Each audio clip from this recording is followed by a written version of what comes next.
السلام علیکم ورحمۃ اللہ وبرکاتہ۔ اعوذ باللہ من الشیطان الرجیم، بسم اللہ الرحمن الرحیم۔ اکمال الشیم جو کتاب تصوف پر لکھی ہوئی اس کے اوپر گفتگو کر رہے ہیں، اس سے سبق حاصل کر رہے ہیں۔ 5ویں باب کے آج ایک اور ٹاپک کے بارے میں سبق حاصل کریں گے، اور وہ ہے اولیاء اللہ کے انوار اور بشریت۔ اس جگہ پر مصنف صاحب فرماتے ہیں اپنے اولیاء کے قلوب کے انوار کو ان کے ظاہری حالات کے کثیف پردوں میں اس لیے چھپایا تاکہ اظہار کی ذلت سے محفوظ رہیں اور شہرت کی زبان سے ان کو پکارا نہ جائے۔ یعنی جاننا چاہیے کہ جو حضرات قرب خداوندی اور اللہ تعالی کی حضوری کے دولت سے مشرف ہیں،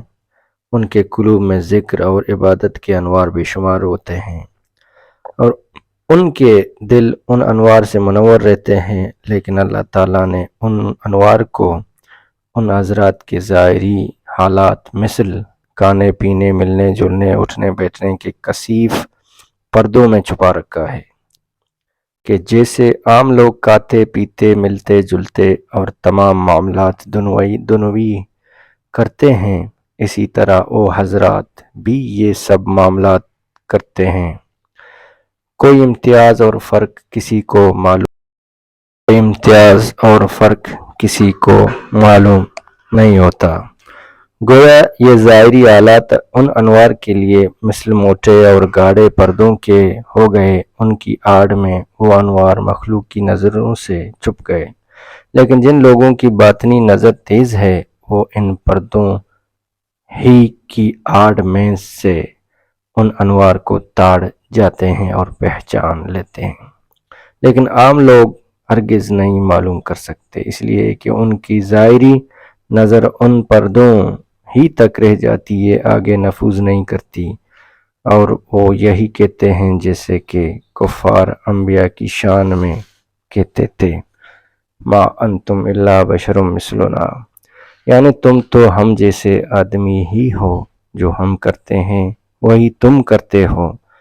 اور ان انوار کو اللہ تعالیٰ نے اس لیے چھپا لیا کہ ان کا احترام و عظمت محفوظ رہے اور اظہار کی ذلت سے وہ مسئول رہیں، اور شہرت ہو کر تمام زبانوں پر ان کا تذکرہ نہ ہو، اس لیے کہ ہر کس و ناقص کی زبان پر وہ پردہ نشین انوار آنے لگیں اور ظاہر ہو جائیں تو یہ امر غیرت الہیہ کے خلاف ہے۔ جیسے پردہ نشین عفیفہ حسینہ ہوتی ہے کہ غایت تستر و حجاب میں ہونے کی وجہ سے اس کا زبان سے نام بھی لینا اس کے لیے پردہ دری ہے،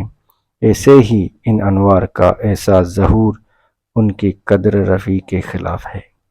اور اگر یہ امر نہ ہوتا تو کامل ظہور ان انوار کا ہوتا اور ان کی روشنی کا اتنا غلبہ ہوتا کہ یہ ظاہری حالات کے پردے بھی ظاہر بینوں کی نظر سے غائب ہو جاتے۔ اس جگہ پر مصنف صاحب فرما رہے ہیں کہ اللہ پاک کے جو خاص بندے ہیں، مقرب بندے ہیں، جو علم رکھتے ہیں، جن کو اللہ پاک نے ولایت کے مقام پر پہنچا دیا ہے، ان کے جو انوارات ہیں، ان کی جو کوالیفیکیشنز ہیں، ان کوالیفیکیشنز کو اللہ پاک نے اس ظاہری اور کثیف مادی دنیا میں، عالم ناسوت میں اور اس کثافت والے جسم کے اندر چھپا رکھا ہے، اور وہ جیسے ایک عام بندہ زندگی گزارتا ہے ویسے بھی وہ لوگ بھی زندگی گزارتے ہیں، اور معاملات زندگی اسی حساب سے چلاتے ہیں جس طرح ایک عام انسان چلاتا ہے،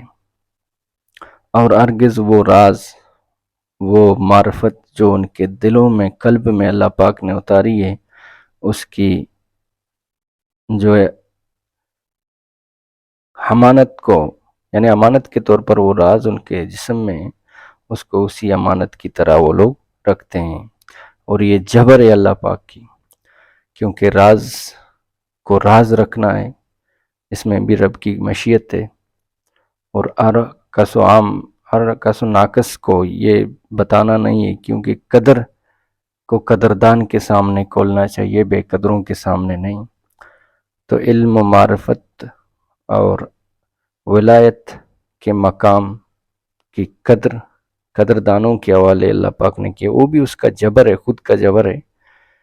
کسی اور کا نہیں ہے، کسی کی محنت اس میں نہیں ہے۔ بظاہر اللہ پاک نے محنت کروا کر اس کو اس مقام تک پہنچایا ہے، اس مقام تک جو کوالیفیکیشنز چاہیے اس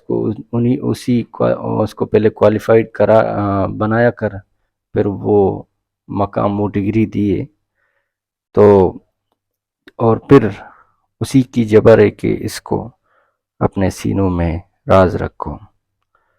اور کسی کو اس چیز کا علم نہ ہونا چاہیے۔ عام بندے کو، اہل نظر کو اللہ پاک عطا کر دیتے ہیں کہ فلانا کون سے مقام پر ہے۔ جو عام نظر رکھنے والے ہوتے ہیں، ظاہری نظر رکھنے والے ہوتے ہیں، ان کو اللہ پاک یہ چیز اس وقت عطا کرتا ہے جب ان کو کوئی مقام تک لے جاتا ہے، عطا کرتا ہے۔ تو یہ تھا